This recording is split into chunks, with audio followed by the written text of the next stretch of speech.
Chapter 15. 1918 and the Consequences of War. The Imminent Collapse.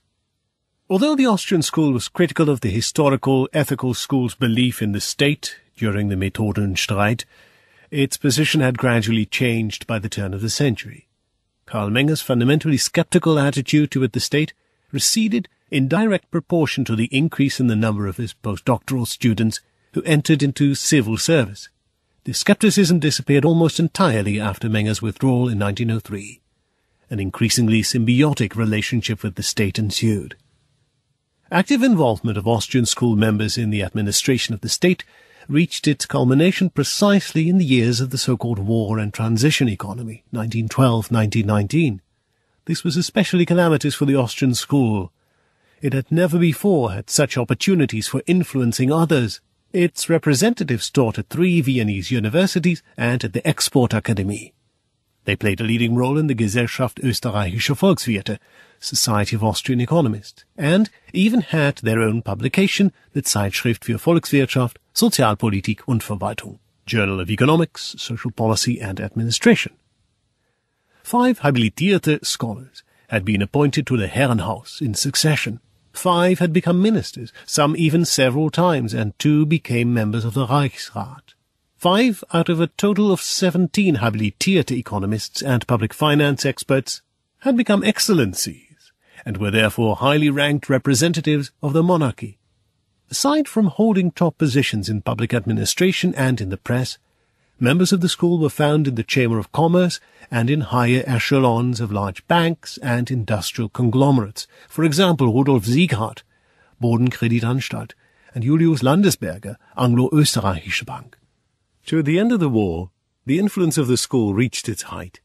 Among its members were a prime minister and head of the emperor's cabinet, Ernst von Seidler, several ministers, Ernst von Seidler, Friedrich von Wieser, Victor Mattheier, the last president of the Reichsrat, Gustav Gross, representatives of university administration, Richard Schüller, Ignaz Gruber, Hans Meyer, Richard Reich, and leading members of the central administration of the war economy, for example Josef Schumpeter, Eugen Peter Schwedland, or Julius Landesberger. The Gesellschaft Österreichischer Volkswirte, which in 1897 had a total of 232 members, served as a forum in which representatives of administration, politics, press and business could meet. Banker Richard von Lieben, 1842-1919, and the sugar magnate and member of parliament Rudolf Auspitz, 1837-1906, were among the regulars there, as were politicians from all parties. The basis of this war and transition economy was the Kriegsleistungsgesetz, War Effort Act, of 1912. It would lay the foundation for the centrally controlled management of all economic sectors deemed strategically important in war, that is, for a state penetration of the economy. The aging Carl Menger, who saw catastrophe looming, warned against this development in vain. Böhm Bawerk also reminded everyone on several occasions in 1914, the year in which he died, that neither politics nor administration could suspend the basic laws of economics. He was clearly pointing his finger at the government, which had begun to finance its costly war preparations by printing money. Up to 91 central offices were established during the war with the help of the Kriegsleistungsgesetz, some of which were in competition with each other. The coordinator was head of the directorate, the highest civil service position within a ministry, Richard Riedel, 1865-1944, whose attempts at management led to a large-scale squandering and to an undesired decline in production, especially in farming. Even in those areas in which sufficient resources were available, there were massive shortages that quickly led to a flourishing black market. Riedel, for whom the term durchorganisieren, to thoroughly organize, became the verb of choice, considered the level of black market prices to be a barometer of goods shortages, thus admitting, with unintentional cynicism, that even he could not dispense with the market. In March of 1917, at the culmination of this hyperstatism, or war socialism, all central offices were answerable to a single Generalkommissariat für Kriegs- und Übergangswirtschaft, General Commission for War and Transition Economy. Most Austrian school economists participated in the work of these institutions of the war economy. Only Ludwig von Mises seemed to have had serious misgivings. The monarchy lacked entrepreneurial spirit. The government budget was inflated.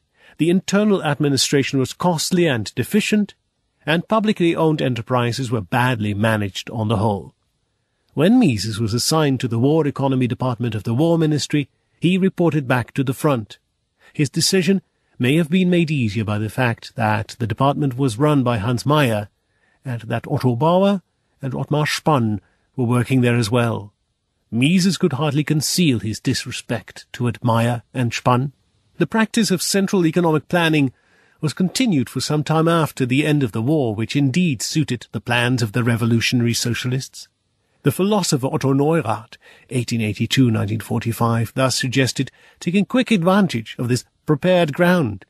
Since the war organizations were still in existence, the present moment was a particularly good time for nationalization. But surely enough, such statism also prolonged the economy of scarcity. In the winter of 1919-1920, the University of Vienna had to close down for several weeks due to a lack of heating fuel. Poverty at the university also had a direct effect on the Austrian School. The Zeitschrift für Volkswirtschaft, Sozialpolitik und Verwaltung, Journal of Economics, Social Policy and Administration, was discontinued due to financial reasons after 26 years of unbroken publication. Numerous university lecturers from German-speaking universities of former Crown lands thronged to Vienna. Some had to take early retirement, but others were given positions in the administration. The number of professorships at German-speaking universities decreased from 2,254, 1913-1914, to 1,206, 1917-1918. Under these unfavorable circumstances, the institutional entrenchment of economics was reconfigured, and a 6-semester degree program of political science was set up in all law faculties. The following subjects became canonical: economics, economic policy, administration studies, public finance, economic history, statistics, political science, international law, general history, and economic geography. For the first time, women were admitted as fully matriculated students. The title awarded upon completion of a degree program was Doctor R.E.R. Pol, Doctor Rerum Politicarum, which, by the way, was not recognized as an academic qualification for legal positions in public administration. International isolation that had developed during the war further paralyzed the Austrian school. Since the school had always championed a universal understanding of science and had cultivated lively exchange with economists from all over the world, this hit something of a nerve center. The war had now destroyed their extensive network of contacts. Even more far-reaching, and no less devastating, were the effects of the great social changes that occurred during and after the war. Members of the Austrian school stemmed predominantly from the nobility. Johann von Komolzinski, Carl Menger von Wolfensgrün, Friedrich von Wieser, Eugen von Böhm Bawerk, Eugen von Philippowitz, Hermann von Schulen zu Schottenhofen, Ludwig von Mises, at this point in time Friedrich A. von Hayek, and Gottfried von Habeler were just beginning their studies. Or from the educated and propertied middle classes: Robert Meyer, Gustav Groß, Victor Mattheier, Robert Zuckerkandl, Hermann Schriedland, and Richard Schiller. And some had only recently been given titles: Julius Landesberger von Antheim, Ignaz Gruber von Menningen, and Ernst Seidler von Feuchtenegg. Strictly speaking, they were the true losers of the war. Originally, the ruling classes of the Habsburg monarchy, who now saw themselves exposed to progressive material impoverishment as well. There was also the disturbing experience of social powerlessness in the face of the dominance of the left. This was clearly expressed by the crude ban on all aristocratic titles, for example. At the University of Vienna, this new era became painfully apparent when von Philippowitz's vacated professorship was awarded to Ottmar Spann, an outspoken and aggressive antagonist of the school. His collectivist or universalist economics appeared to the new ruling powers as a lesser evil, and obvious candidates, Joseph A. Schumpeter and Ludwig von Mises, were simply passed over. We can assume that many members of the school, looking back, saw their involvement with the centrally planned war and transition economy as an intellectus sacrificium, effecting a compromise of their worldview. Along with economic hardship, social upheaval, international isolation, and hostilities from right and left, they found the situation both depressing and demoralizing. A later historian from the fringes of the Austrian school recalled the absolute desolation and complete hopelessness that prevailed. Like the Viennese middle class, the Austrian school, on account of the events of the period, appeared to be an eagle with broken wings.